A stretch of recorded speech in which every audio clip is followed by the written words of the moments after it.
Five Children and It by Nesbit. So I'm just randomly starting at chapter 2. I won't tell you a lot about it. It's obviously a young adult novel of a slightly earlier generation, 1902, slightly earlier. Golden Guineas. Anthea woke in the morning from a very real sort of dream, in which she was walking in the zoological gardens on a pouring wet day without any umbrella. The animals seemed desperately unhappy because of the rain, and were all growling gloomily. When she awoke, both the growling and the rain went on just the same. The growling was the heavy regular breathing of her sister Jane, who had a slight cold and was still asleep. The rain fell in slow drops onto Anthea's face from the wet corner of a bath towel, which her brother Robert was gently squeezing the water out of, to wake her up, as he now explained. "Oh, drop it," she said rather crossly. So he did, for he was not a brutal brother, though very ingenious in apple-pie beds, booby-traps, original methods of waking sleeping relatives, and the other little accomplishments which make home happy. "I had such a funny dream," Anthea began. "So did I," said Jane, waking suddenly and without warning. "I dreamed we found a sand fairy in the gravel pits, and it was a Psammead, and we might have a new wish every day, and—" "But that's what I dreamed," said Robert. "I was just going to tell you, and we had the first wish directly it said so. And I dreamed you girls were donkeys enough to ask for us all to be beautiful as the day, and we jolly well were, and it was perfectly beastly." "But can different people all dream the same thing?" said Anthea, sitting up in bed. "Because I dreamed all that, as well as about the zoo and the rain, and Baby didn't know us in my dream, and the servants shut us out of the house because the radiantness of our beauty was such a complete disguise, and—" The voice of the eldest brother sounded from across the landing. "Come on, Robert," it said. "You'll be late for breakfast again, unless you mean to shirk your bath like you did on Tuesday." "I say, come here a sec," Robert replied. "I didn't shirk it. I had it after brekker in Father's dressing-room, because ours was emptied away." Cyril appeared in the doorway, partially clothed. "Look here," said Anthea. "We've all had such an odd dream. We've all dreamed we found a sand fairy." Her voice died away before Cyril's contemptuous glance. "Dream?" he said. "You little sillies. It's true. I tell you it all happened. That's why I'm so keen on being down early. We'll go up there directly after brekker and have another wish. Only we'll make up our minds solid before we go what it is we want to do. And no one may... Sorry, I'm bubbling it up. Only we'll make up our minds solid before we go what it is we do want, and no one must ask for anything unless the others agree first. No more peerless beauties for this child, thank you. Not if I know it." The other three dressed with their mouths open. If all that dream about the sand fairy was real, this real dressing seemed very like a dream, the girls thought. Jane felt that Cyril was right, but Anthea was not sure, till after they had seen Martha and heard her full and plain reminders about their naughty conduct the day before. Then Anthea was sure.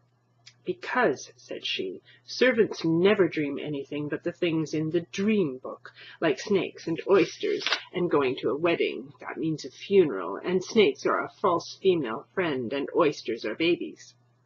"Talking of babies," said Cyril, "where's the lamb?" "Martha's going to take him to Rochester to see her cousins. Mother said she might. She's dressing him now," said Jane, "in his very best coat and hat. Bread and butter, please." "And now for the Psammead," said Cyril, and off they went. As they went they decided on the wish they would ask for. Although they were all in a great hurry, they did not try to climb down the sides of the gravel pit, but went round by the safe lower road, as if they had been carts. They had made a ring of stones round the place where the sand fairy had disappeared, so they easily found the spot. The sun was burning and bright, and the sky was deep blue, without a cloud. The sand was very hot to touch. "Oh, suppose it was only a dream after all," Robert said, as the boys uncovered their spades from the sand heap where they had buried them and began to dig.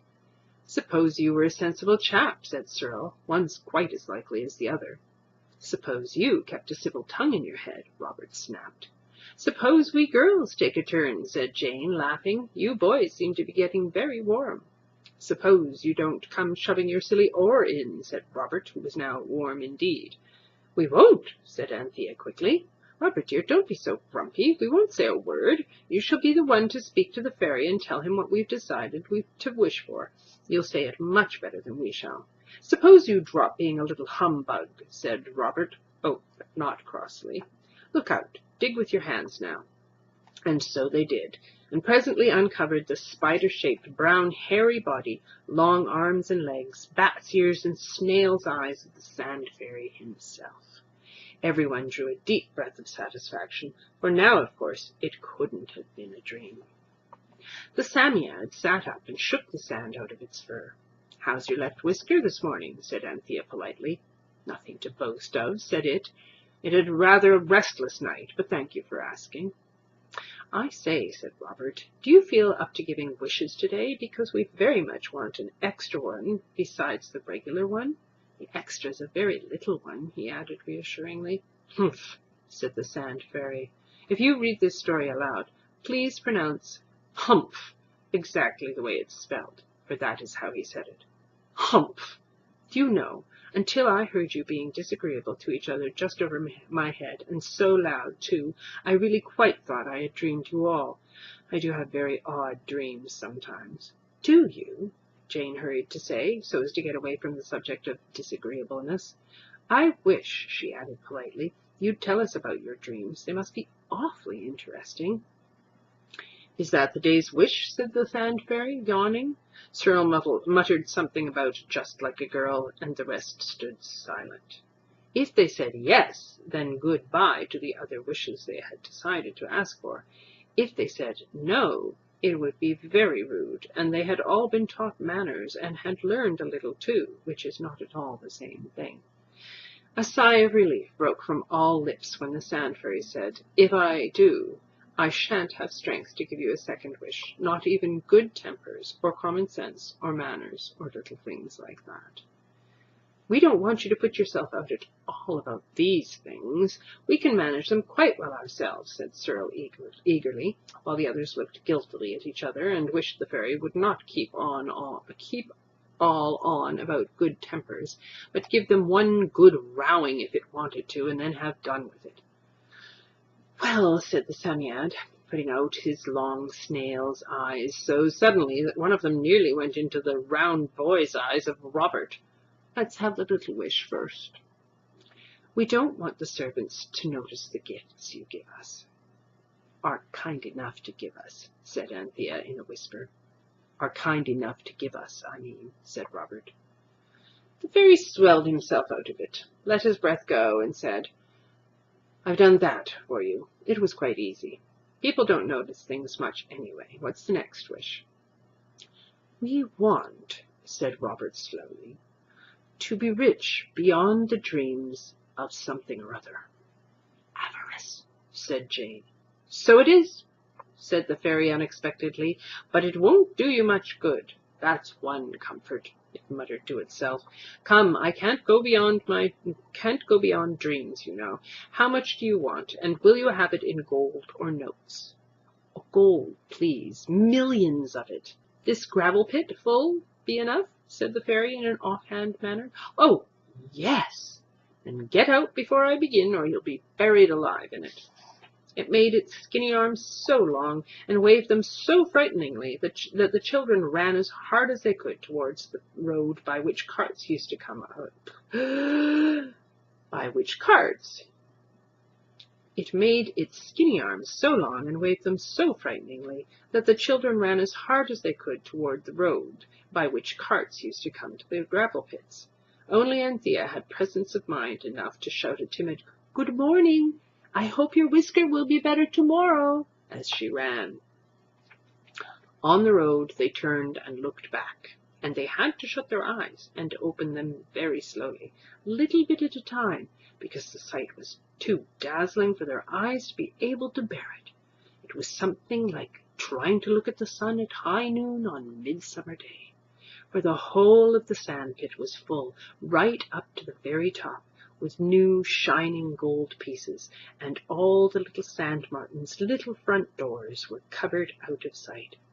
Where the road for the carts wound into the gravel pit, the gold lay in heaps like stones lie by the roadside, and a great bank of shining gold shelved down from where it lay flat and smooth between the tall sides of the gravel pit.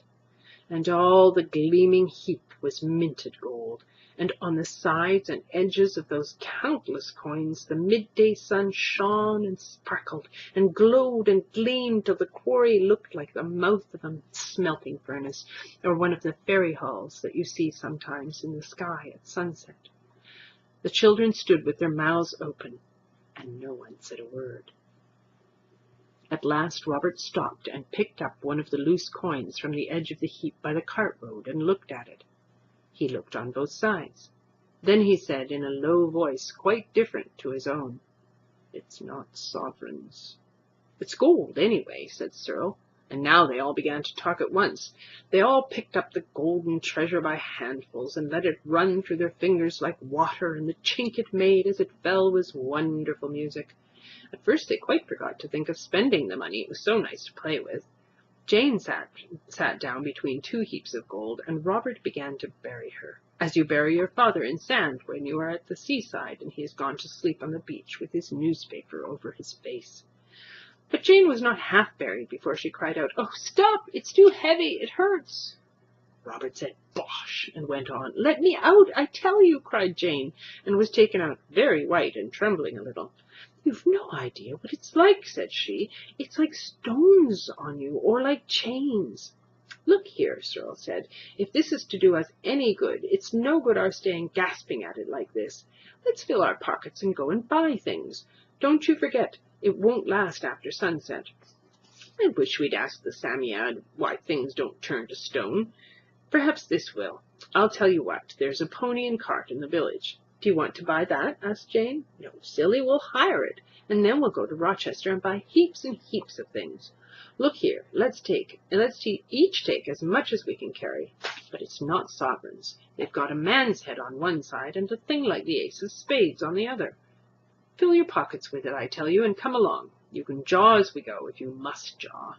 Cyril sat down and began to fill his pockets.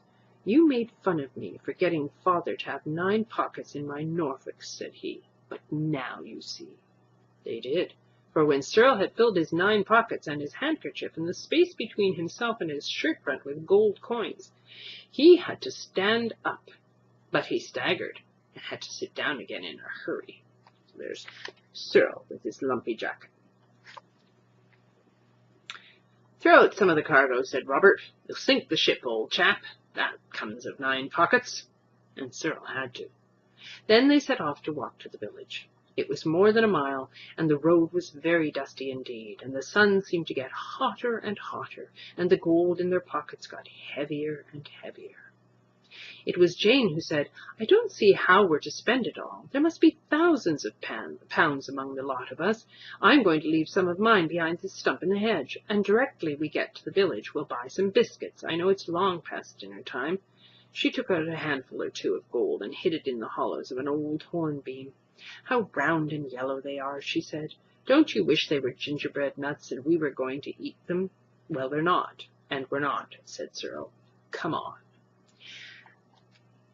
Well, this is one of those kinds of books, as you can tell, that moves slowly and inexorably into quite ridiculous situations. And this particular chapter, they learn a lesson, but it's done quite hilariously. It is definitely a book of its day. There's lots of talk of servants and things, and maybe not lots, but there's some talk of servants and things, which, depending on your class background, can grate a little or be hilarious. But yes, it's a lovely, lovely book. That is the Psammead.